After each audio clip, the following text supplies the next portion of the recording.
Rise for the Pledge of Allegiance. I pledge allegiance to the flag of the United States of America and to the republic for which it stands, one nation under God, indivisible, with liberty and justice for all. Good morning and welcome to the April 22nd meeting of the County Commission. I would remind you to silence your cell phones. The meeting documents are on the end of the counter in the black folder. And you can contact Ken in the front row if you need a listening device. Okay. Routine business. Item 1 is consider a motion to approve the agenda. So moved. Second. I have a motion and a second to approve the agenda. Any comments?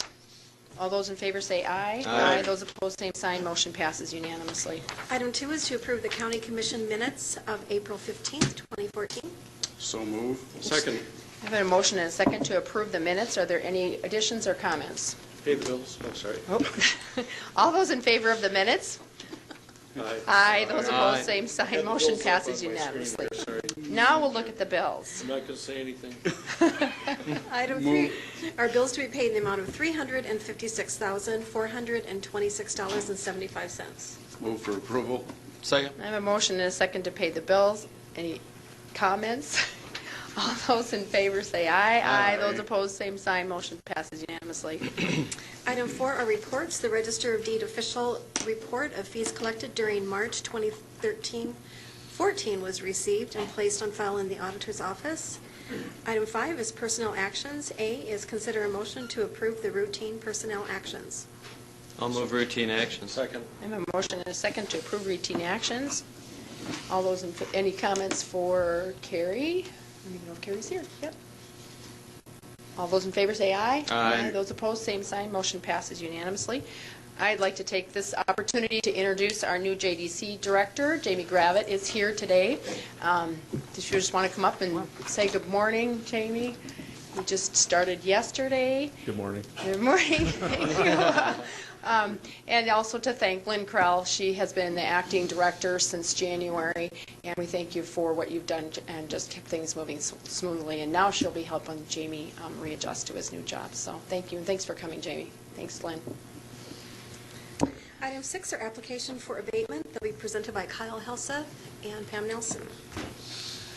Good morning, Commissioners. Kyle Helseth, Director of Equalization. We bring before you this morning 2 requests for abatements. The first coming from Violet Tervine, decal number 919 in 2013 property taxes in the amount of $11.61. This is for a mobile home that was removed. Looking for a motion? Move for approval. Second. I have a motion and a second to approve decal number 919. All those in favor? Oh, comment? Kyle, people are supposed to get a permit before they move them, even if they're destroyed, aren't they? That I don't know. They didn't move them, they destroyed it. Okay, well, I appreciate that. Thank you. I don't know. I have a motion and a second for 919. All those in favor say aye. Aye. All those opposed, same sign. Motion passes unanimously. Mr. McFarland, did you have a comment? Okay.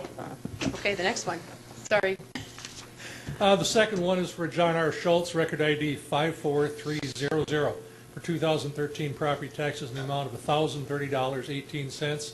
This is the difference between the owner-occupied and the non-owner occupied.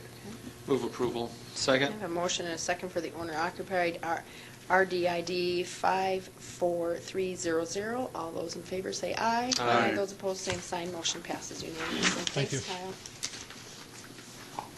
Good morning. Good Pam morning, Nelson. Pam. I have 6 elderly assessment freezes today. We have record ID 322033 for $434. We have record ID, record ID 12095 for $1,097.71. We have record ID 28004 for $726.80. We had record ID 45019 for $15.14. Record ID 46221 for $17.47, and record ID 46903 for $727.75. Move for approval. Second. I have a motion and a second to approve items C through H. All those in favor say aye. Aye. Those opposed, same sign. Motion passes unanimously. Thank you. Thank you. Item 7 are notices and requests. A notice from the Sioux Falls J.C.'s of intent to conduct a fundraising raffle as part of the annual 4th of July fireworks celebration has been received, and that is on file in the auditor's office. I think Travis wanted to say a few words this morning about the 4-H or the 4th of July celebration. Good morning, Travis.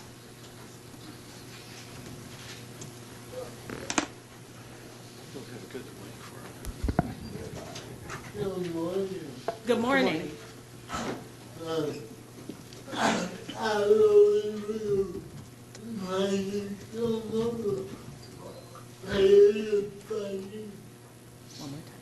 I love you. As always, we've tried to come up with creative funding. Grandpa, Grand Falls Casino has stepped up again, and I was fun. and that will start soon. And I Another item that we've come up with is a raffle, my ocean died, and my co-chair, John, my husband. will talk about that. Good morning, John. Could you just identify yourself and your address, please? My what's that? Your address, your name and your address for the record. Well, my name is John Small. I don't know my address. How sad is that? I can drive there. I'll give you my we just moved into Sioux Falls. So. It's the end one. 401 East 8th Street is the address at my office. So, that's and that's perfect. downtown. I just admitted I don't know my own address. They're going to take me real serious now. Last year, we got my wife and I own Sunny Radio. We got involved with the 4th of July fireworks just like a week or maybe 2 weeks before the event. Really excited to be more involved this year. As I was looking at some of the things that they had done for funding in the past, I saw they had a 50-50 raffle. And an event that's about a $28,000, $30,000 event overall. I was amazed that the 50-50 raffle brought in $168. I said, well, I think we can do better than that. So I looked at that as an area for improvement. And one of the things that we can do to improve that area is instead of starting the raffle right before the fireworks, the night of the event, I said, let's do a raffle that starts a whole lot sooner. So we can sell tickets in advance and have it where you don't even need to be present. I know there are people who can't make it to the fireworks on the 4th of July, but they would certainly love to contribute to make this wonderful event for our community. Even if I can't make it, I know other people do. And if there's an opportunity to win a nice prize, and I reached out to Ruse TV and Appliance, and I have to look because all this technical stuff. It's a 55-inch LG television. Wow. So it's going to be a nice. He said you can go bigger than that, but then you limit who can win it because not everybody has room for a giant TV. So. But the idea is if we have 5,000 tickets at $5 a piece, that's $25,000. Now I have no idea if we'll sell all of those tickets, but that would certainly be a good goal. Mm-hmm. And if we can, have this as an annual thing that we do each year, I see this as a really good way to put the fireworks funding in place, not just for 1 year, but hopefully for years to come. And a huge thank you to the sponsors that step up every year. But I want to try to lift the burden instead of having a few people dig really deep into their pockets. If we can get 5,000 people to do a little bit, I think that's going to make a huge difference. So. Are there any questions on the raffle, or are there? How are you gonna go about advertising? Are you going to advertise on Sunny Radio? Yeah, okay. We'll certainly do that. And I use this thing called the internet too. Yeah. So it's kind of there are people on there that maybe don't even listen to the radio, but they certainly utilize the internet. So we'll be promoting it online and at events, and you'll see it all over the place. So. Good. Thank you. Perfect. Any questions for John or Travis? Thank you for stepping up and volunteering. Yeah. Yep. Thanks, Travis. Thank you. Okay. Item 8 are planning and zoning notices, and we have none today. The next item is a petition for compromise of lien. John Peckus. Yeah, thank you, Cindy. This is on DPNO 38110 in the amount of $18,000 $771.37. The auditor's office received this request for compromise by the applicant. There's no real estate associated with this particular request. However, he does claim that he first became aware of the lien when he was exploring the possibility of purchasing a home with another person. He now has dropped that attempt to try to purchase another home. However, the lien against the applicant is in the amount of $18,771.37. It's primarily for hospital and medical services, with a small amount of it being public defender services. The liens date from 1997 through 1999. There is no payment history on this particular lien account. The applicant currently is on Social Security supplemental income disability. He gets $742 per month. The applicant has not filed an income tax return ever, since he primarily gets his income through disability payments. In 1999, the reason he hasn't actually had any employment was due to the fact that he suffers from epilepsy. The applicant lists assets of approximately $6,380, and that is part ownership in a 2007 Saturn, and he has liabilities of $43,771 consisting of the county aid lien and a judgment of $25,000 from Green Tree. It is our understanding he currently lives with his girlfriend. He's requesting a compromise of the lien with no payment. He asks that the Commission recognizes limited ability to pay due to Social Security monthly income. And just for your information, the fact that he's on disability basically makes him judgment-proof. We could go and try to garnish, but or do anything we could to try to levy on this. But the reality is that he's beyond attachment, because you can't attach or garnish Social Security income. So I'll tell you what, I will float a motion. I don't know if I'll get a second, but I'll float a motion for half of what is owed. I don't know if we'll get a second, but I would second that. I have a All right, half. motion for half of the amount. Question, We don't why, Can we- and I don't understand why the hospital can't either half of this. It's a $17,000 bill, it's the bulk, 17.6, it's the bulk of this thing. That's what the hospital got paid. I mean, Right. they've already been paid. Yeah.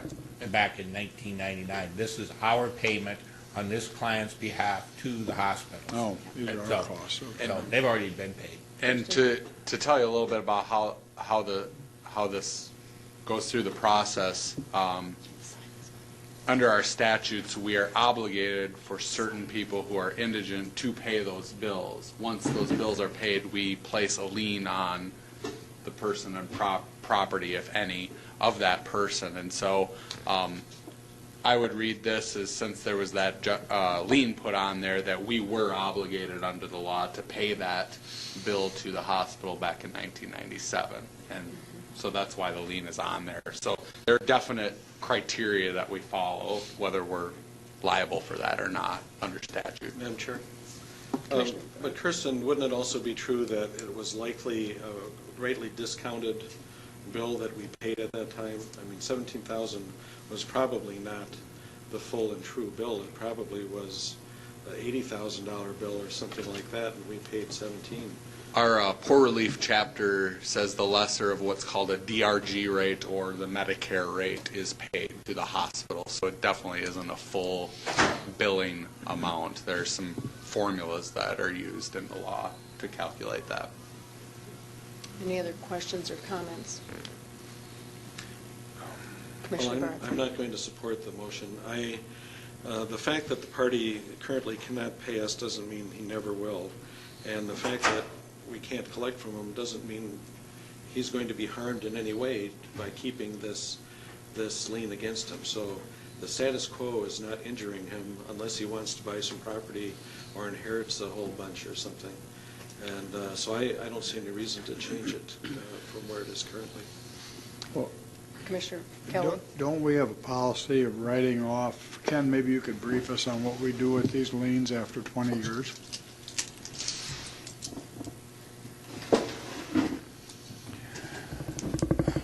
this is a ways away from, I think, discharge under our current policy.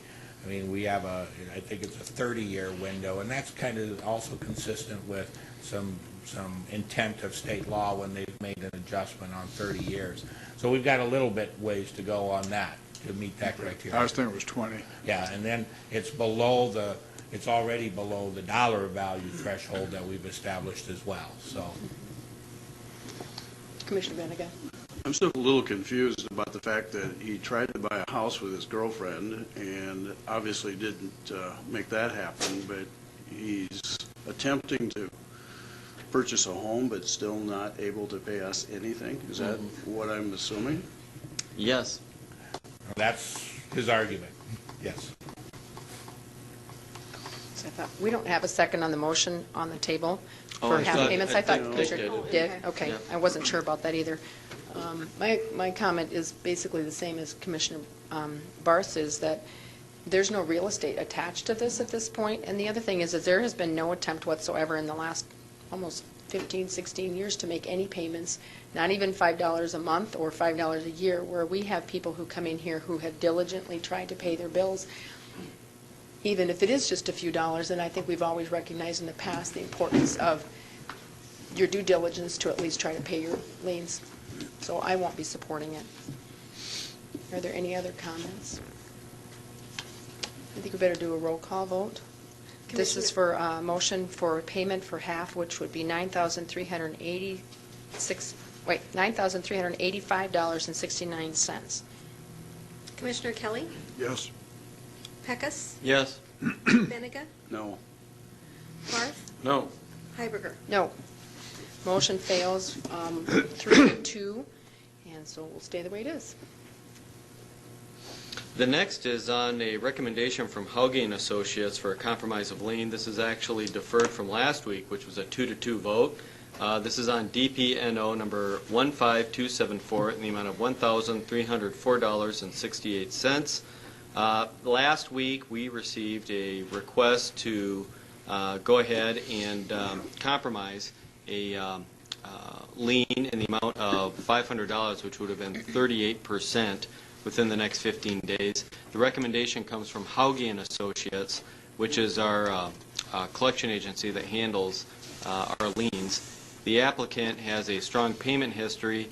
This lien had a balance at one time as high as $3,764.68. However, through a large, consistent payment history, the applicant has been able to work the lien down to the present balance of $1,304.68. The applicant is on Social Security with limited funds. He would like to pay off the balance with a lump sum of $500 due to the fact that he has a limited ability to pay due to his Social Security income. Our collection agency recommends that we accept this particular offer of compromise. Once again, just to bring everybody up to speed, last week this was a 2-2 vote, and the commission actually wasn't fully staffed. Now we are fully staffed, and so ultimately we can actually reconsider this today. The applicant receives $990 per month in Social Security income, and of course there's a Social Security award letter that's been attached with the information that was submitted for review. And then also, due to the low monthly payments, the applicant is not required to file any income tax, and there isn't any 2013 income tax for us to review because he's been on Social Security since 1994. His last job was approximately 2 years ago as a part-time driver for an auto parts store. He's been unemployed since that time due to an automobile accident. So once again, I will make a motion for the $500, which would be 38%, to go ahead and to release the lien in full. I'll second that. I have a motion and a second to release a lien with a payment of $500. Are there any comments? Madam Chair? Yes. I just comment that this party has made over 100 individual payments over the years. Not very much money, sometimes $20, but has pretty much shown good faith about the whole thing, and now is trying to get over it, and I think they deserve a lot of credit for what they've done in the past. I am going to support this. If I might, just to kind of rough math here, I think he's paid over about $2,400 in the last how many years on a Social Security income. This person cares about what his bills were and took the responsibility to try to pay them off even on his limited amount of income that he was getting. And I didn't ask what the last one, but is the applicant here? So I do have a motion and a second to accept the compromise with a payment of $500. I think we're going to need a roll call vote. Okay, Commissioner Kelly. Yeah, and I'm not going to support it simply because it's almost all public defender and public advocate costs. And I think he can continue the payments as far as I'm concerned. And there's no rush to judgment, but maybe our collection company wants to get rid of it. I don't know, but I will not be supporting it. I think at the cost of $990 a month, it's pretty hard to live on that anymore if he's living by himself. So, any other comments? Do a roll call vote. Commissioner Kelly? No. Pecos? Yes. Benega? Yes. Barth? Yes. Heiberger? Yes, motion passes 4-1. Compromise for $500. The next item is an opportunity for public comment. This is the time for the public to step forward and say anything that is not on the agenda. If you want to speak now. Okay, we have one.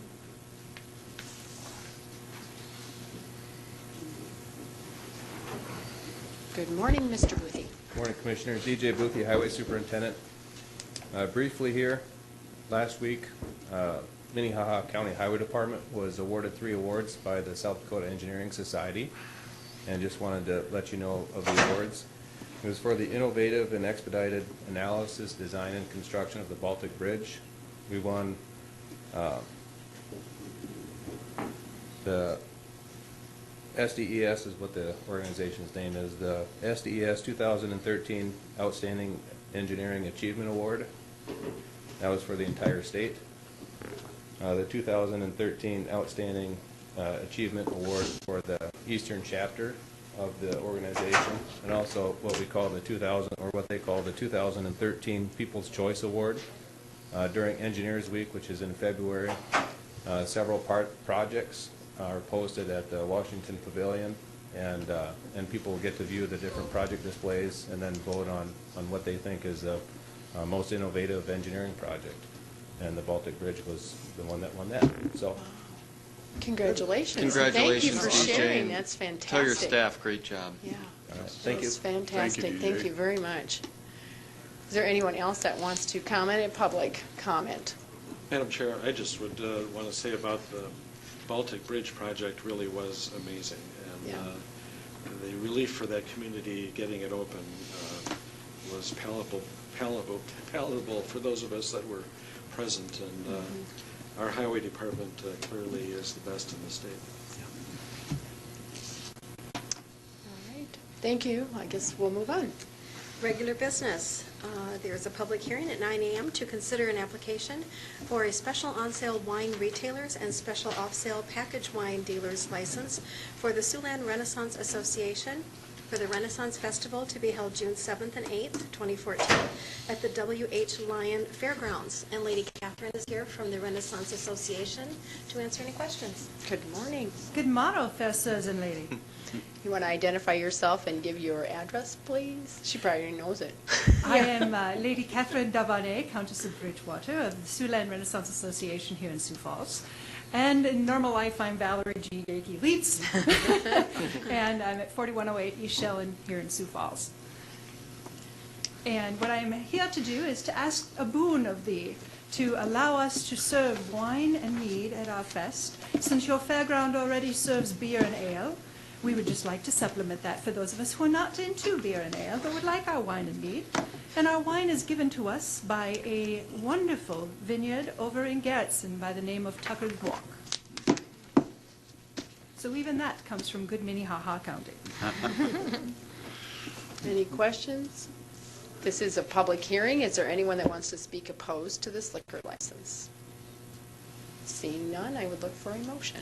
So move. Second, I I have hope a- it's good weather. I have a motion and a second for good weather. Well, third, fourth. The advantage of the fairgrounds is that we do have our jousting indoors. We do have a number of our vendors indoors, and most of our stages are either already covered or we cover the audience. So rain or shine, you're going to stay dry. Very good, thank you. I have a motion and a second to approve the liquor license for June 7th and 8th. All those in favor say aye. Aye. Those opposed, same sign. Motion passes unanimously. Thank you. Gramercy. Item number 11 is a reading and issuance of a proclamation recognizing Building Safety Month in Minnehaha County. Ken McFarland. Well, Scott is gone and David is otherwise occupied in the back room right now. But this is a proclamation that the Minnehaha County Planning and Zoning has asked to be brought forward, and that regarding Building Safety Month in Minnehaha County for the month of May. And this is as a result of some of the efforts that our planning department engages in with their building inspector. If you'd like, I'd be happy to read the proclamation. Otherwise, if you are familiar with it, we're just asking that the commission concur and issue the proclamation recognizing the month of May as Building Safety Month in Minnehaha County. What's your pleasure? Do you want to approve it or do you want him to read it? Approve it. That's Okay. my motion. I'll second. I It's have a rather motion. long. Yes, it is. It's rather long. I have a motion and a second to approve the proclamation for the Building Safety Month. All those in favor say aye. Aye. Those opposed, same sign. Motion passes unanimously. Thank you. Ken, if you want to read it, it's in the end book by Dick.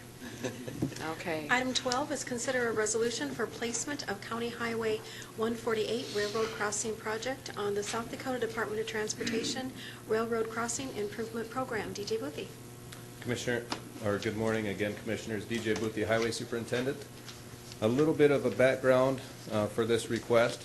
Last month, I believe it was, I received an email or a call from Cindy, and she wanted to know some information about conditional use permit that was approved in 2011 for the Fremar elevator near Lyons.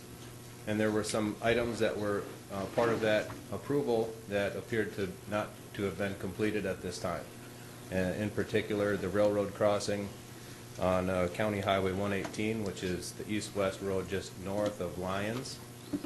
And so I started to look into that, and the DOT administers a program.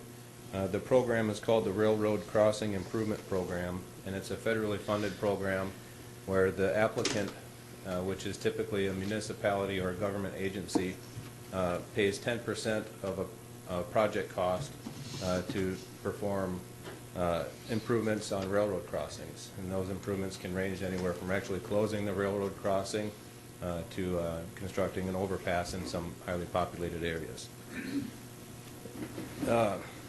The program in South Dakota is a pretty successful program. They have a lot of funding, and that funding has continued through MAP 21. And so there is money available for Minnehaha County to participate. As far as this specific project, I received information on the CUP from Scott Anderson, and I'll read you what is actually stated in the CUP. It was also, this was in the approval that occurred in 2011. The railroad spur crossing County Highway 118 shall be a concrete crossing. Any adjustment of County Highway 118 shall be approved by the County Highway Department prior to the construction of the crossing. Any region of the highway which has been disturbed in the construction shall have its surface replaced to a minimum of 9 inches of compacted gravel and 3 inches of asphalt at the applicant's expense. Additionally, it was looked at to add the crossing arms and lights and beacon. And in 2011, Fremar was notified that Minnehaha County would pick up the expenses for this project. And my guess, not having anybody in the department that's familiar with that, my guess is that because of the way that that program operates with the 10% match from a government agency, that was the reason that they were notified as such. And so the program requirements require the governing board of an agency to make official or request to the State Department of Transportation to participate in a program. And this is done by resolution. And so there has been a resolution prepared for your authorization that requests participation in the program. And once the request has been received, it will be programmed in the state STIP is what they call it, the Transportation Improvement Program. I've been told verbally that likely the project could be programmed as early as next year for construction, and that the approximate cost would be $290,000 total.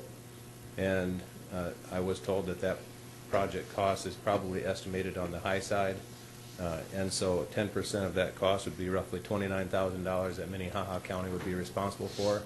That includes both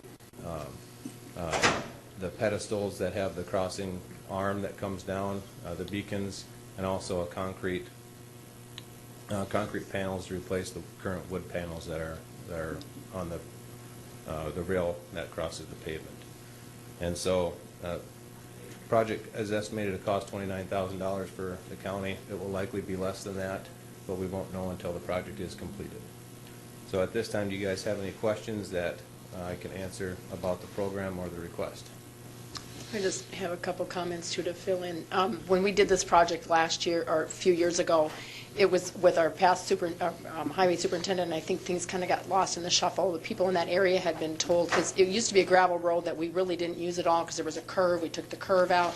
Now the railroad tracks covers two different places, two different highways, and that's on the way to school for a lot of kids. And so it had been told at that time that that other crossing would be completed just because of the amount of traffic we have on that for our school kids, and just... I'd make a motion to have the chair sign this resolution. Second.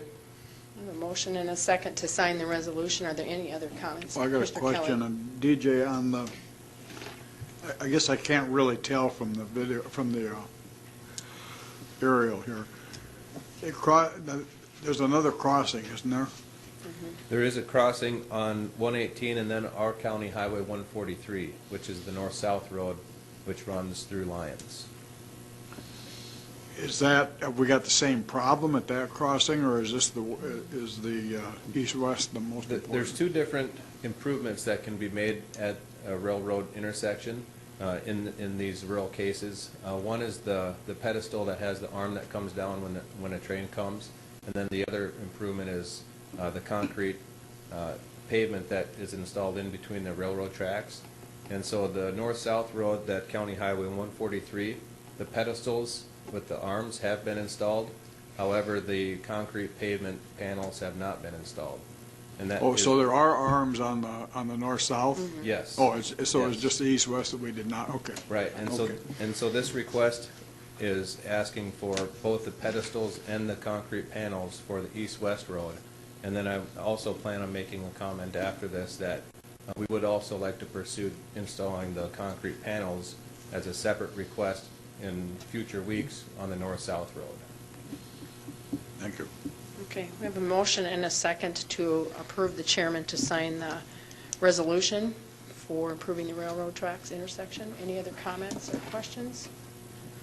All those in favor say aye. Aye. Those opposed, same sign. Motion passes unanimously. Thank you, DJ. Thank you. Item 13, consider a resolution to delete bridge structures 50-144-200,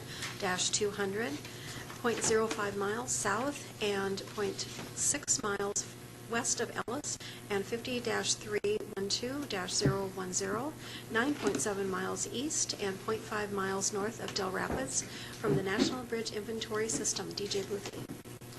Commissioners, both of these bridges lied on township roads and were closed several years ago. They were both removed in 2012, and if you remember last year, there was, I take that back, I'm sorry, 50-312-010, which is the northeast part of the county.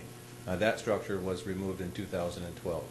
The structure 50-144-200, which is near Ellis, that structure was removed prior to my starting here, and I'm not sure of the date on that.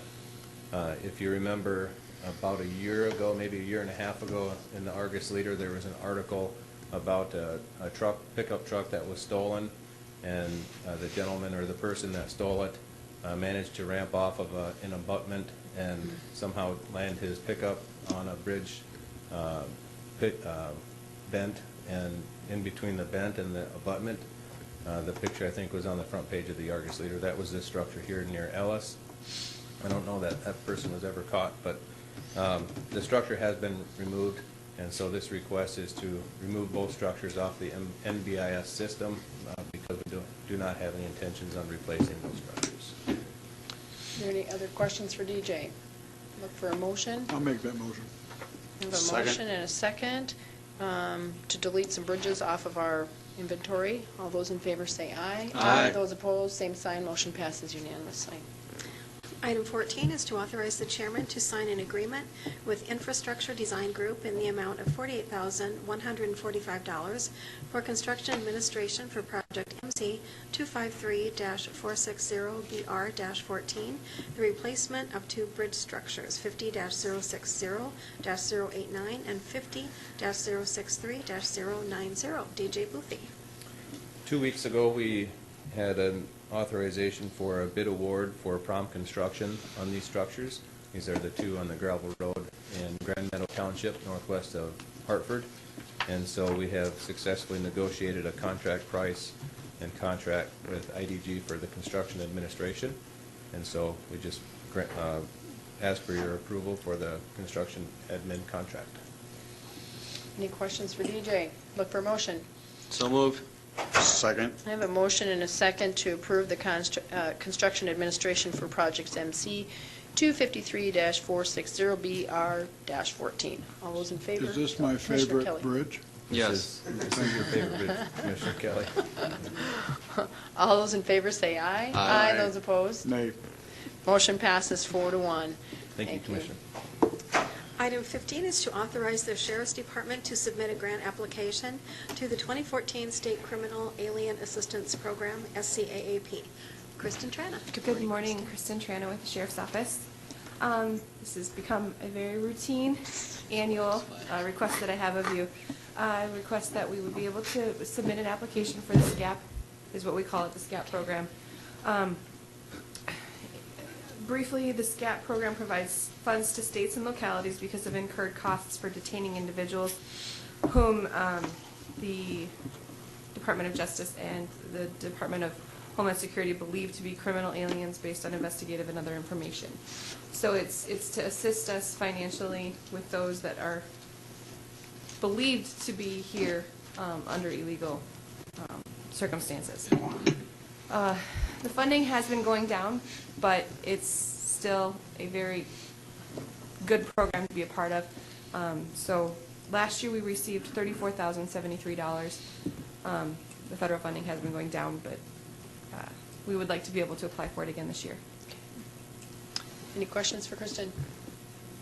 I have a motion. I'll move for approval. Second. I have a motion and a second to approve the submission of the grant application.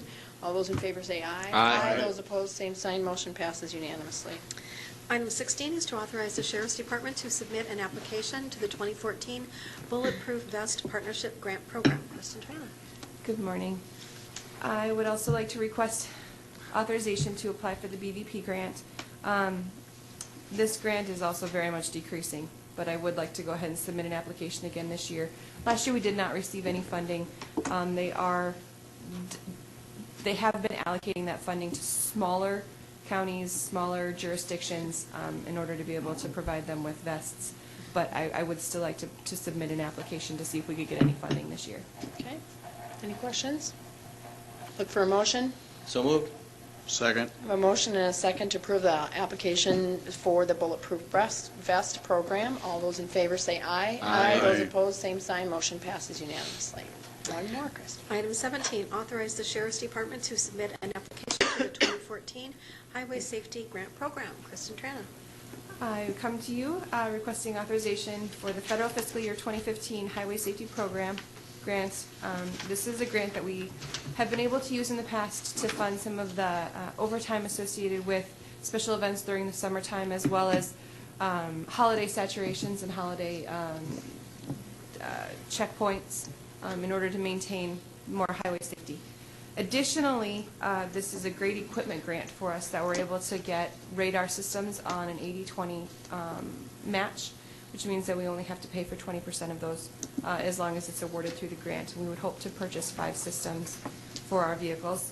Additionally, while the match is not nearly as generous, it's still helpful that we would like to replace the PVTs in the vehicles, and so we would like to request that through the grant as well. Any questions on this grant? Move approval of that grant. I have a motion and a second to approve the application for the 2014 Highway Safety Grant. All those in favor say aye. Aye. Commissioner Kelly. Aye. Aye. All those in favor say aye. Those opposed, same sign. Motion passes unanimously. Thank you very much. Item 18, consider a motion to approve amendment to the Minnehaha County Grants Policy for suspension and debarment procedures as it relates to purchases made through federal grant programs. Ken McFarland. Commissioners, we were recently made aware by some correspondence that came to us from FEMA as it relates to the ice storm and some of the cleanup that we had with and funds that we received from that. One of the requirements that they pointed out in those documents was that the county needed to have what's called a debarment and suspension policy and procedures within our grants. And basically what this is a federal grant requirement that simply says that any grant or contract using federal funds that's above $25,000, we're prohibited from using contractors or companies that are on the suspension and debarment list and prohibited from doing business with the federal government and using those funds. And so what we've done is and they have asked for a copy of our policy that outlines that. Trouble is, we didn't have one, and that within our own policy. So we've taken our grants policy that currently exists, and you will see at the very end we've added a section that's called suspension and debarment procedures. And basically what we're asking you to approve is that language that's underlined there, and I'll go ahead and read it. It says, for projects receiving federal grant funds, the grantee is prohibited by federal regulation from issuing contracts or making purchases from vendors listed on the General Services Administration's list of parties excluded from federal procurement programs. Minnehaha County will not knowingly form a new contract, make a new purchase from, or enter into any business relationship with any individual or business entity that is listed by a federal agency as debarred, suspended, or proposed for debarment. Prior to entering into any contract to purchase for purchases funded by federal grants expected to exceed or equal $25,000, a search will be performed by the department administering the grant using the Excluded Parties List System, EPLS, website at http://www.sam.gov. The search will be documented with the print screen of the search results. A copy of the print screen will be attached to any contract or invoice meeting the requirements set forth above. So that is the policy or the new language we'd like to insert with our grants, under our grants policy. I have talked with those departments that deal with this on a fairly regular basis. You know, the Sheriff's Department, the auditors, emergency management, and all of them have access to this www.sam.gov and their corresponding secret code to get into it to check to see that list. So this should not be any imposition on us at all to make this as part of our procedures. Any other questions for Ken? Comments? I'll make the motion to approve it. I'll second it reluctantly, and I do have a motion comment. and a second. You know, I'm really disappointed that there's a policy and procedure. You know, the Sunshine Act requires transparency in government. Why do you have to have a secret code to find out who the federal government doesn't like to do business with?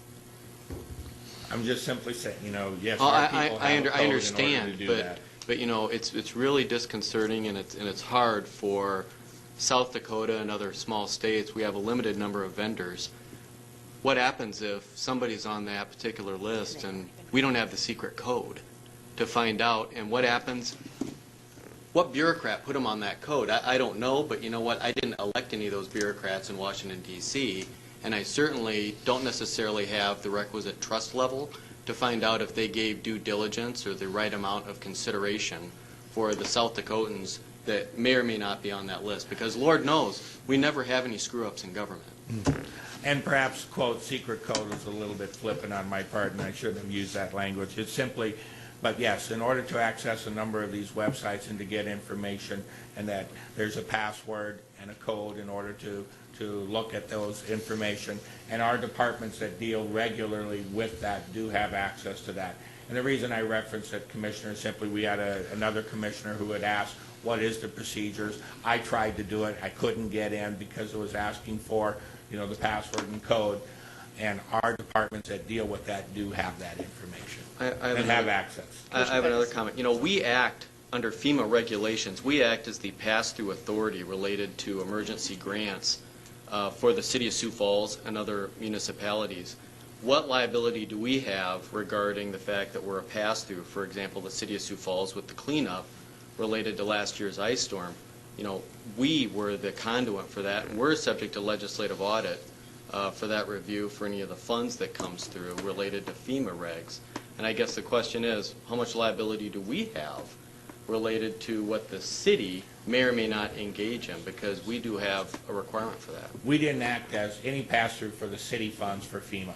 We just simply acted as the funds that we received for our own administrative purposes. Okay. So we didn't serve in that capacity for the city.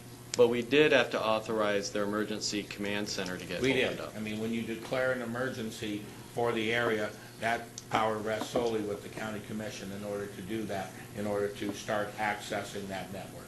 Absolutely. And I do remember seeing the regs requiring us to be subjected to legislative audit for any funds that were received. I do recall reading that as well. Okay. Commissioner Bennigan. Well, unfortunately, I'm very familiar with this because as a part of a nonprofit, we have to do the same thing. And the code is not secret. It's not a secret code. It's an assigned code that you're not supposed to share with anybody. And you go through the vendor list, and it's not just South Dakota vendors, it's national vendors. So that's another issue. The other problem that you have as a person who has to deal with that is just because you deal with someone who has a doing business as, sometimes finding the legal name is extremely difficult. So I don't know what good, frankly, it does. But the real issue is I'm kind of surprised that the auditors haven't found this before, because this has been in place for 3, 4, 5 years at least. And this is like I said, this was the first time that we became aware of it through some correspondence, as we are closing out the grants and things like that associated with the ice storm and some of the FEMA. And it was in a cover letter that we did, and Darlene and I and Bob talked about this and figured this was the best way to meet that requirement, is to simply incorporate it to our existing grants policies and procedures that we have on the books already.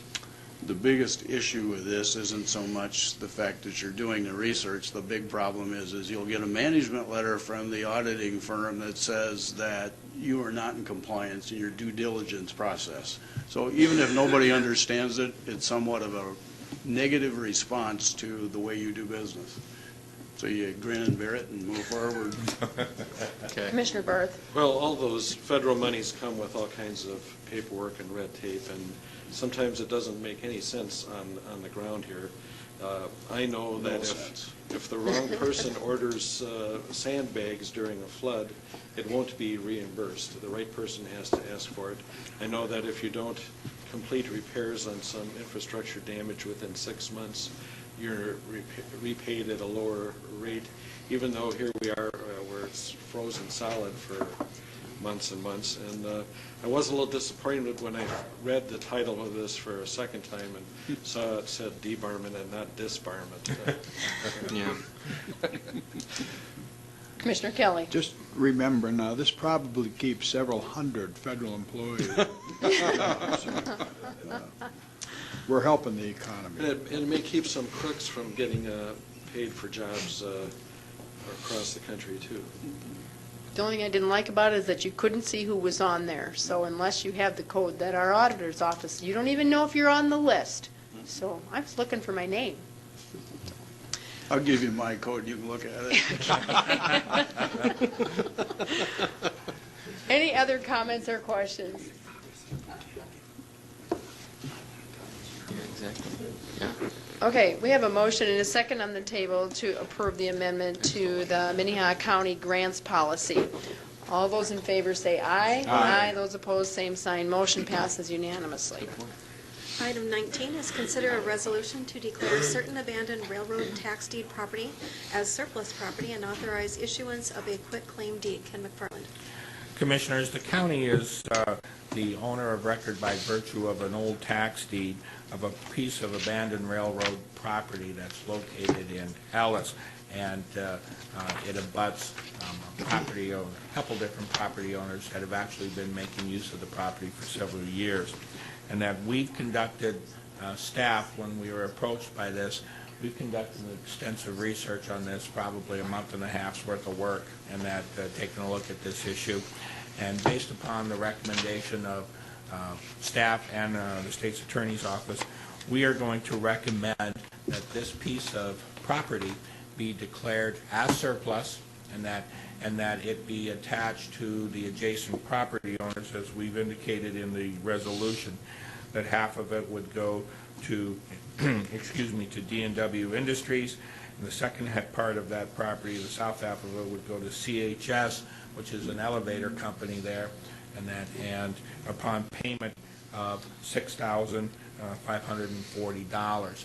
In exchange for that, that the owners of this adjacent property to this railroad right-of-way have agreed that they will take all the necessary action in order to put the property back on the tax rolls, including doing the platting, the surveying, and bearing the cost of doing the quiet title action that's going to be necessary and probably fairly extensive in order to clear title on this. So we are asking you to approve the resolution just to allow us to declare that piece of property as surplus and to authorize the issuance of just a quitclaim deed of our interest to that property, as we've indicated in the resolution. And this would also abate any and all taxes that may be payable prior to December 31st, 2014, which on the record right now there are none. Do I have a motion? Do we need to declare it surplus first and then? Yes, and the resolution does that. The resolution does it, okay. That declares it surplus, that authorizes the issuance of the quitclaim deeds, and begins the process of putting that property back on the tax rolls. Then I'd move to adopt resolution number MC14. And I'll second. I have a motion and a second to adopt the resolution to declare certain abandoned railroad tax deed properties as surplus and authorize issuance of the quitclaim deed. Any other comments or questions? I guess I have a little one. Peckus. I've read the article in the Argus-Suitor this last weekend about the state-owned railroads. They may want to check, see how they acquired title to that. I have a motion and a second. All those in favor say aye. Aye. Those opposed, same sign. Motion passes unanimously. Item 20 is commission discussion and decision on procedure to be used to engage or retain architectural services for Minnehaha County correction facilities as per the recommendations of the Criminal Justice Advisory Committee. Ken McFarland. Commissioners, you will recall back on April 8th, you received the report from the Criminal Justice Review Committee on their recommendations regarding the anticipated jail bed needs and the future needs that the county has in that area for now into the next 20 years. And as you recall, the number was quite staggering. It was almost an additional 400 beds than what we've got right now. And that the second part of that report also has to do, of course, with replacing the existing beds that we have out at the Community Corrections Center, because that facility is, quite frankly, near the end of its useful life and is really no longer serving the purpose probably for which it was originally intended as a work release program, and is more being used for overflow purposes. And that one of the main things that the committee wanted to do and recommended was that the commission engage the services of the architects to help develop a master plan, to do some preliminary design, and to take a look at some preliminary cost estimates associated with a number of different options that would phase in our building needs for the next several years, and to meet those inmate bed responsibilities. Some of that included a remodel, potential remodel of the public safety building, going up or out or both on the new jail, but to do it in a timely manner and in a phase-in approach in regards to our, in recognition of our budget restraints that we have. And that, so the commission, or the committee very much urged you to begin the work of retaining the architect to do that. Now, you have two ways that you can engage that service. You know, because it is a professional service, you may want to choose an option whereby you would pick an architect that you think, and not go through an RFP process or whatever, but you could engage an architect to do that work for you and to establish those that timeline based upon their knowledge and experience with the current project or involvement in past work, you know, of similar nature, and that might be a quicker way to get the things going, and but it is one of an options you can choose. The other way, of course, is to go through the RFP process, to outline a set of requirements and to accept proposals from other firms in town that might be interested in doing that work. I will tell you, I mean, this project is generating a lot of interest in the community, and I have had, you know, I've had a lot of phone calls from business or from firms who are interested and have been inquiring about the status of the project and who are very, very much interested in doing some work. So what you had asked for today was the opportunity to have that discussion to figure out which way you would like to proceed.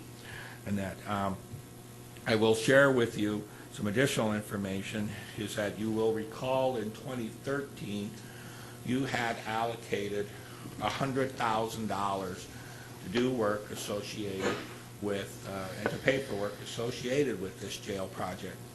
You only spent about $12,471 of that in 2013. So if you want, you could do a supplement and do a post-notice hearing in that to supplement the 2014 budget with an amount representing the unspent balance of that $100,000 that you did last year. In addition, the 2014 building fund already has $50,000 in it for architectural work associated with building projects.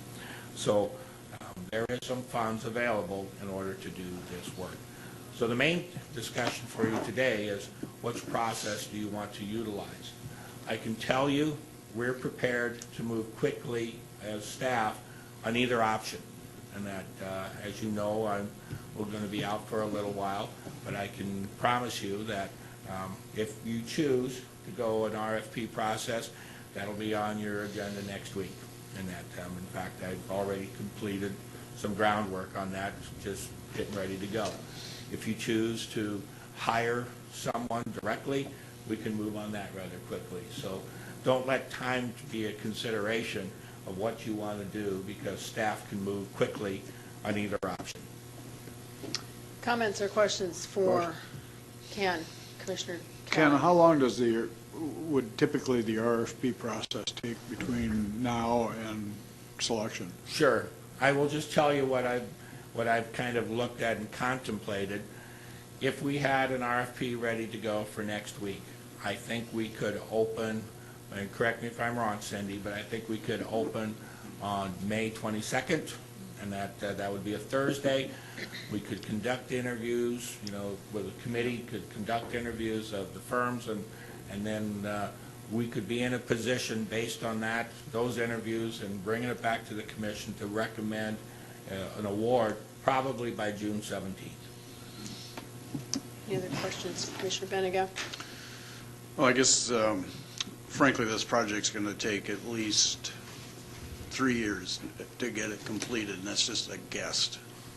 I'm guessing, again, that there's going to be some bumps in the road that are going to take longer than we thought, and there's also going to be some processes that might be a little shorter. So one of the things that I want to make sure that we do is have the ability to look at the variety of proposals out there that could be a solution, because one of my issues when I look at this is the flexibility of the use of the facility, because there's always a mix issue of female and male residents that we need to address. And one of the things that I would like to hear would be new ideas on how that could be addressed in the construction, if we go that way, on how that need can be met. So between the time frame of getting it completed in maybe 3 years with some bumps and the flexibility of solutions, I think we need to use the RFP process. And in the RFP that I've been working on, I mean, I have made extensive reference and have made, and actually asking people to view the full contents of the reports that we do have on file, and that under our website with the Criminal Justice Advisory Committee, and asking them to pay particular attention to 3 main reports that are on file in there. One is which is the NIC report of the Correction Center #1, and that kind of kicked things off. Mr. Garnos's inmate population projection, and the inmate bed counts and breakdowns and all of the issues that he identified with maintaining the kind of ratios that you talked about, and then of course the report that was filed on April 8th by the committee. And that, so again, we are in a position that we can get out an RFP by next week for your approval as an authorization to publish, if that's the route you want to take. Any other, Commissioner Kelly? Well, I'd agree with Gerald. I initially thought we probably should just award this and get it done, but citing the fact that you said there were quite a bit of interest, and whoever gets this has probably got a leg up on the final deal. But I'm sure that if we build a brand new facility somewhere, it's going to take some outside counsel from other cities that have done prisons. So in light of that, I'd move that we do the RFP process. I'll second that. I have a motion and a second to approve the RFP process. Is there any other comments? Madam Chair, I would just say that, with the bids that we get on other things, there can be a pretty big variance on what people come forward with, whether it's bridges or financial underwriting. I mean, it's surprising the differences that the bids come in at, and so this is the way to go.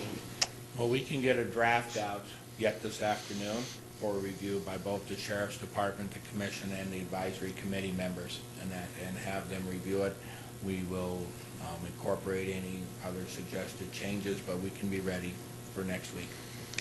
I've had phone calls from architectural firms too. I'm sure not near as many as Ken has had, but I think it's very important that we let all people have an opportunity to work on this project and don't look like we're funneling it one direction, and it gives everyone a fair shot. So I have a motion and a second on the table to approve an RFP. Any other comments or questions? Well, just to reiterate what Gerald said, it is an opportunity to look at think outside the box on this thing, and with the RFP process, I think we do the best job of that. Let 1,000 blossoms bloom. We have a motion and a second for 1,000 blossoms. Now for an architectural services for Minnehaha County Correctional Facilities. All those in favor say aye. Aye. Those opposed, same sign. Motion passes unanimously. Thank you. Item 21 is the Minnehaha County Commissioner Liaison Reports. Are there any liaison reports? All right, go on to, is there any new business?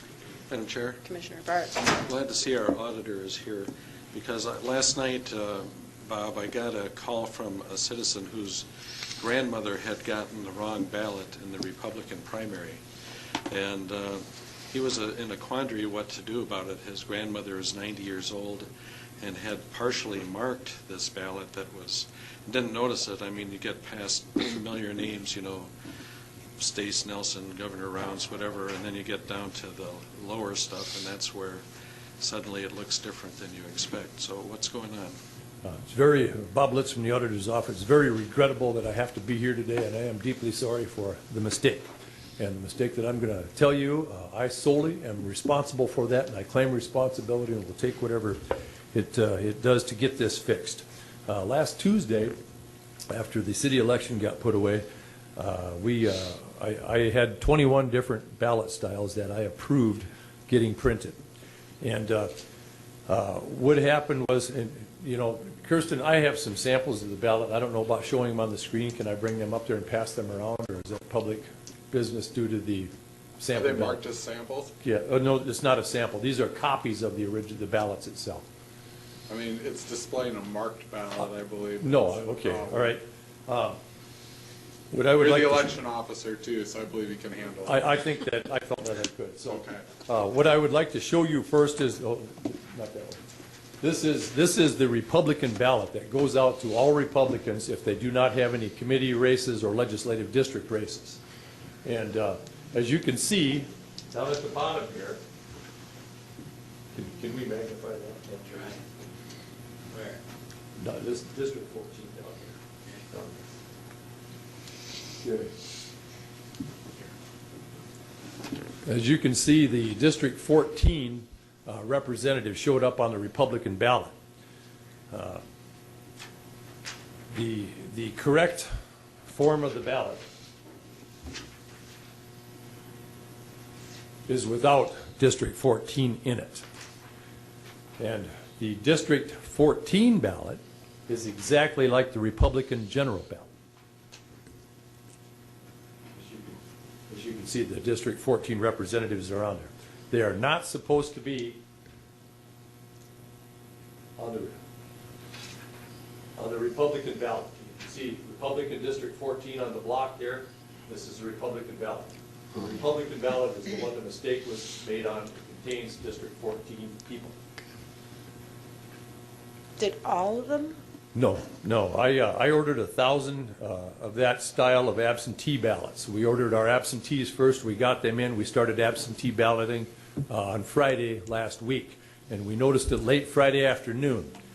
So Monday morning, yesterday morning, we started looking at the fixes and finding out what to do about it. And in the process, we discovered that we had mailed out 72 ballots to different people.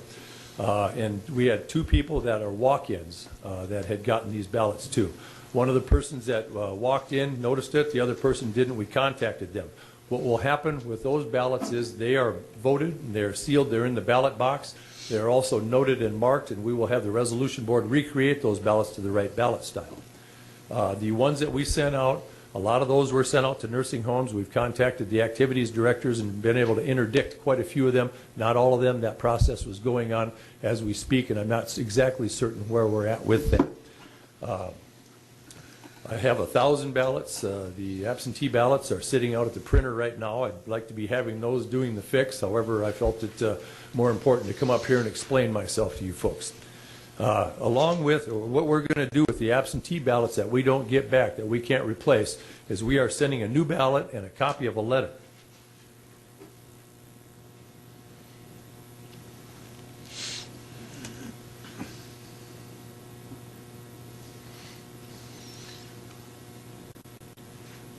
You had it for a second. Yeah, there it is.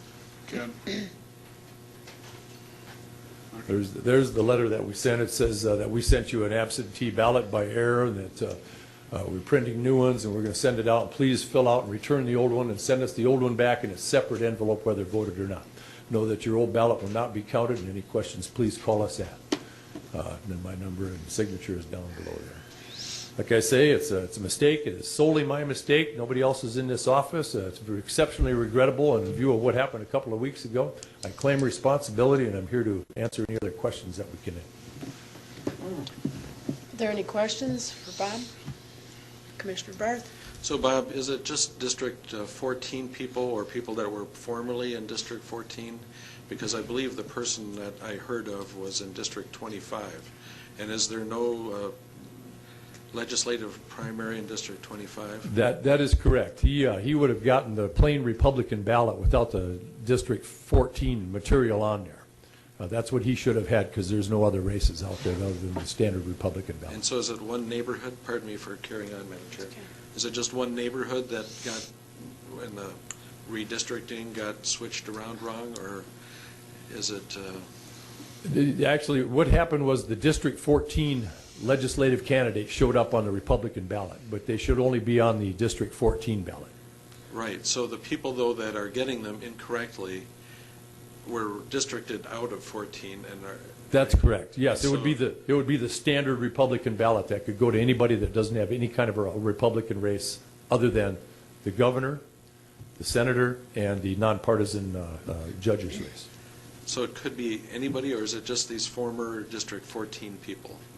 There wouldn't be the former District 14 people. It would be any Republican that didn't have a race in their district besides the governor, the senator, and the NPA. So say, for example, someone in District 25 or District 9 might get that? Yes, they could, yes. We sent out 450 ballots. We dropped that many ballots in the mail Monday morning as per law. We were ready for them, and like I said, 72 of those were sent out the wrong ballot. In talking with other folks, Darlene, in the programming of these here, when we program, even if some of these ballots would happen to have gotten through, when we program the ballot readers, they would have only read what was appropriate for that ballot. But I have to fix this and get it right and take care of these, get the right heading on this ballot.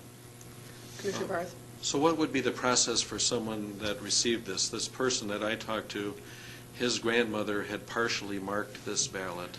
What should he do? When she marks that ballot, she's going to get the letter here and a new ballot. And we want her to put that in that envelope and send it back here.